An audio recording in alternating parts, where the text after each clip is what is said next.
আজকে আমার মা টিফিনে মুরগির রোস্ট দিয়েছে। ও মা, তাই নাকি? দেখি তো, তুই সত্যি বলছিস নাকি মিথ্যে? আমাকে দেখা। তুই দেখবি? দাদা চোখে দেখাচ্ছে। এরপর পারুল তার ব্যাগ থেকে টিফিন বক্সটা বের করতেই পারুলের অসাবধানতার জন্য তার রোস্টটা মাটিতে পড়ে যায়। এই যা, আমার মুরগির রোস্টটা তো মাটিতে পড়ে গেল গো।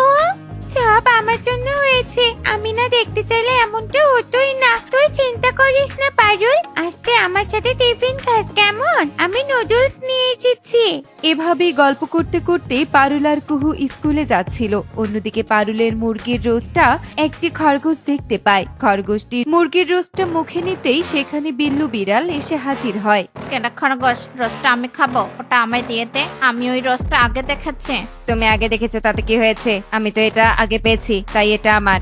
এই বলে খরগোশটি রোস্ট মুখে নিয়ে লাফিয়ে লাফিয়ে ছুটতে থাকে আর বিড়ালও খরগোশের পিছু পিছু ছুটতে থাকে। হঠাৎ খরগোশ একটি গর্ত দেখতে পেলে সেই গর্তে ঢুকে যায়। আরে আজ আমার খাবার নিয়ে গেলি তাই না? একবার শুধু হাতে পাই, সেদিন তোকে দেখে নেব এই বলে দিলাম। হ্যাঁ হ্যাঁ, দেখে নিও পাজি বিড়াল কোথাকার। এরপর বিড়াল খাবারের সন্ধানে বেরিয়ে পড়ে। অন্যদিকে সুন্দরবন জঙ্গলে একটি গাছের নিচে সুখী পায়রা তার মেয়ে পারুলকে নিয়ে বাস করত। সুখী তার ছানাকে লালন পালন করতে মাটির জিনিসপত্র বানিয়ে বিক্রি করত। প্রতিদিন সকালবেলা সুখী ঘুম থেকে উঠে নদীর পাড়ে যায় মাটি নিয়ে আসতে, আর মাটি এনে সেই মাটি দিয়ে সুখী তৈরি করত হাঁড়ি পাতিল, মটকা ও মাটির পুতুল। কিরে মা পারুল, বই খুলে হা করে তাকিয়ে আছিস কেন? কি এত ভাবছিস শুনি? মা, এই যে আমাকে পাখিটার ইতিহাস পড়ে দিয়েছে। আমার মাথায় একদম কিছুই ঢুকছে না। আমাকে একটু পড়া বুঝিয়ে দাও না মা। এরপর সুখী তার মেয়েকে পড়া বুঝিয়ে দিলে পারুল পড়তে থাকে। আমার টিফিন রেডি করে দাও তো মা। তুমি তো সকাল সকাল উঠে মাটি দিয়ে মটকা বানানো শুরু করে দাও। আমার সাথে একটু গল্প করো না। কি করে গল্প করবো বলতো? গরমের দিন পড়েছে, পাখিরা পানি ঠান্ডা রাখার জন্য এখন মটকা খোঁজে। এই সময় তো মটকা বিক্রি হয়, তাই আমি সকাল সকাল উঠে হাঁড়ি আর মটকা বানাতে শুরু করি। এই মাটির জিনিসপত্র বিক্রি করে তো আমি তোর স্কুলের ফি দেই, সংসার চালাই। তাই আমাকে যে কাজ করতেই হবে রে মা। আমি চাই তুই লেখাপড়া করে শহরের আকাশে উড়ে বেড়াবি। মা, তুমি একদম চিন্তা করো না। আমি বাইরে হয়ে খুব ভালো চাকরি করব আর তোমাকে সাহায্য করব। এত কষ্ট করতে দিবই না। এই না হলে আমার মেয়ে। এবার যা মা, রান্নাঘরে টিফিন রেডি করে রেখেছি। টিফিন নিয়ে স্কুলে যা, কালকের মতো আবার টিফিন ফেলে দিস না। এরপর পারুল টিফিন নিয়ে স্কুলে চলে যায় আর সুখীও তার দোকানে যায়। সুখী দিদি কেমন আছো? পারুল মা ভালো আছে তো? হ্যাঁ তোতা, আমরা সবাই ভালো আছি। এবার বল, হঠাৎ আমার দোকানে কি মনে করে এলি? আর বলিস না, বাজারে এলাম তোর থেকে মটকা কিনতে। যা গরম পড়েছে, এই গরমে পানি একেবারে গরম হয়ে যায়। তবে নদীর পানি মটকায় রাখলে পানি ঠান্ডা থাকে। তাই তোমার কাছ থেকে একটা মটকা নিতে এলাম। বলো, একটা মটকার জন্য কত টাকা দিতে হবে? একটা মটকা 50 টাকা করে। সুখী দিদি, আমাকেও একটা ছোট্ট মটকা দাও তো। এবার আমি গাজর চাষ করেছি, খেতে কাজ করার সময় বেশ গরম লাগে। তাই আমি ভাবছি একটা ছোট্ট মটকাতে পানি খাবো। রোদে কাজ করে এক গ্লাস ঠান্ডা পানি খেলে প্রাণটা একেবারে জুড়িয়ে যায়। এই যে খরগোশ দাদা, তোমার জন্যই ছোট মটকা নাও।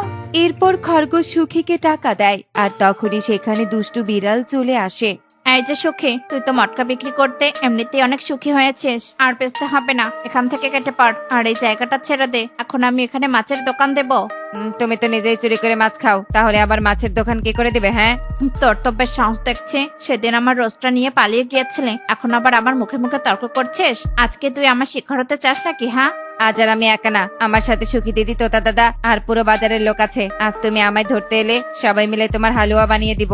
শোনো বিল্লু দাদা, তোমাকে আমরা অনেক ক্ষমা করেছি, কিন্তু বারবার ক্ষমা করব না। দয়া করে ঝামেলা না করে চলে যাও এখান থেকে। আমি কিছুতেই আমার দোকান সরাবো না। এই বনটা আমাদের সবার, তাই তোমার যেমন এই বনে অধিকার আছে, তেমনি আমাদেরও আছে। আর আমি অনেক বছর থেকে এই বনে কাদা মাটির তৈরি জিনিসপত্র বিক্রি করছি। তোমার হুমকিতে আমি ভয় পাই না। ভালোই ভালোই বলছি চলে যাও এখান থেকে, নইলে বনের সবাই মিলে তোমায় সাহায্য করতে বাধ্য হব। বনের সবাইকে দেখে তো তোর দেখছি গলার জোর বেড়াচ্ছে। এর শাস্তি তোকে পেতেই হবে সুখী, এই বলে দিলাম। আমার নামও বিল্লু, তোকে দেখে নেব। বাদ দে সুখী, আর কথা বলিস না। আর বিল্লু দাদা, তুমি এখান থেকে চলে যাও, আর ঝামেলা করো না। এরপর বিল্লু রাগে ফুঁসতে ফুঁসতে সেখান থেকে চলে যায়। দেখতে দেখতে রাত নেমে আসে। রাত হতেই বনের পাখিরা ঘুমে আচ্ছন্ন হয়ে পড়ে। আর তখনই বিল্লু হাতে একটা লাঠি নিয়ে আসে আর সুখীর বানানো মাটির ঘর এবং মাটির তৈরি সব জিনিসপত্র ভাঙতে থাকে। সকালে উঠে যখন সুখী ও পারুল দেখে তাদের মাটির ঘর এবং মাটির তৈরি জিনিসগুলো ভেঙে পড়ে আছে, তখন তারা ভীষণ কষ্ট পায়। আমার যে ঘরটা ভেঙে গেছে আর আমার বইগুলো নষ্ট হয়ে গেছে। বিন্দু মামা সবকিছু শেষ করে দিয়েছে। হায় হায় রে, এবার আমি কি করব? ওই দুষ্টু বিড়াল আমার সবকিছু শেষ করে দিয়েছে। আমার আশ্রয়টাও যে শেষ হয়ে গেল। ওই দুষ্টু বিড়ালের কখনোই ভালো হবে না। আমি যে নিঃস্ব হয়ে গেলাম।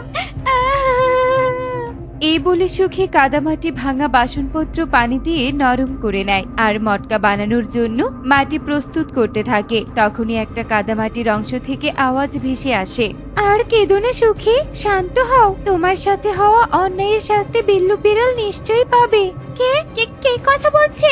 আশেপাশে তো কাউকে দেখছি না। তবে কি আমার সাথে কাদামাটি কথা বলছে? হ্যাঁ সুখী, আমি কাদামাটি। আর তুমি যে নদী থেকে আমায় তুলে এনেছো, সেখানে জলপরীর আরাধনা করায় আমিও নদীর মাছেদের মতো জাদুই কাদামাটি হয়ে গেছি। তুমি আমায় তোমার কাজে লাগাতে পারো। এই মাটি দিয়ে ঘর তৈরি করলে তুমি সারা জীবন নিরাপদে থাকবে। আর দেরি করো না সুখী। এরপর সুখী সেই কাদামাটি দিয়ে একটা বিশাল আকৃতির মটকার ঘর তৈরি করে। সুখীর মটকা ঘর তৈরি হয়ে গেলে সুখী দেখে তার মাটির তৈরি মটকা ঘরটি হীরের মতো চকচক করছে। ওয়াও, কি সুন্দর মাছকা ঘর। চলে না মা, ভিতরে গিয়ে দেখি ঘরটা ভেতর থেকে কেমন দেখতে হয়েছে। এরপর পারুল আর সুখী ঘরে গিয়ে দেখতে পায় এই গরমে কাদামাটির তৈরি মটকা ঘর বেশ ঠান্ডা প্রভাব দিচ্ছে। পরের দিন সকালে বনের পশু পাখিরা সুখীর তৈরি কাদামাটির ঘর দেখতে আসে। বাহ সুখী, বাহ কি সুন্দর ঘর বানিয়েছো তুমি। কাদামাটি দিয়েও এত সুন্দর মটকা ঘর বানানো যায়, তা তো আমি জানতামই না। এক রাতের মধ্যেই তুমি কেমন ঘর তৈরি করলে, বাপরে। সব হয়েছে জাদুই কাদামাটির জন্য। এসো তোমরা, এই মটকা ঘরের ভেতরে এসো। সবাই ঠান্ডা ঠান্ডা পানি খেয়ে যাও। আরে বাহ, এই ঘরের পানিতে তো জাদু আছে। দেখো, পানি পান করতে আমার পায়ের ব্যথাটা একদম সেরে গেল। খরগোশের এসব কথা ঝোপের আড়াল থেকে বিল্লু বিড়াল শুনতে পায় আর রাগে ফুঁসতে থাকে। পাখিরা সেখান থেকে চলে গেলে বিল্লু বিড়াল সুখীর ঘরের সামনে আসে। আমিও দেখি সুখীর কাদামাটির ঘর কি করে অক্ষত থাকে। এই বলে বিল্লু একটা পাথর এনে মটকা ঘরের দিকে ছুঁড়ে মারে, কিন্তু মটকা ঘরের জাদুর প্রভাবে সেই পাথরটি উল্টো বিল্লু বিড়ালের মাথায় এসে লাগে আর বিল্লু বিড়াল মাটিতে লুটিয়ে পড়ে। তখনই মটকা ঘরটি জ্বলজ্বল করে আর ঘরটি কথা বলতে থাকে। আর মটকা ঘরের জাদুর প্রভাবে বিল্লু হাওয়ায় ঘুরতে থাকে। দুষ্টু বিড়াল কোথাকার, তুই বনের সবার ক্ষতি করিস। যে পশু সবার ক্ষতি করে সে প্রকৃতির শত্রু। বাঁচাও বাঁচাও, আমাকে সাহায্য করো কেউ। আমাকে ছেড়ে দাও, আমি আর কখনো কারো ক্ষতি করব না। কথা দিচ্ছি, আমাকে ছেড়ে দাও, কথা দিচ্ছি আমি। এরপর মটকা ঘরটি বিল্লুকে ছেড়ে দেয় আর বিল্লু মুক্তি পেয়ে এক ছুটে পালিয়ে যায়। অন্যদিকে গরমে অতিষ্ঠ হয়ে সবাই সুখীর বাড়িতে আসে।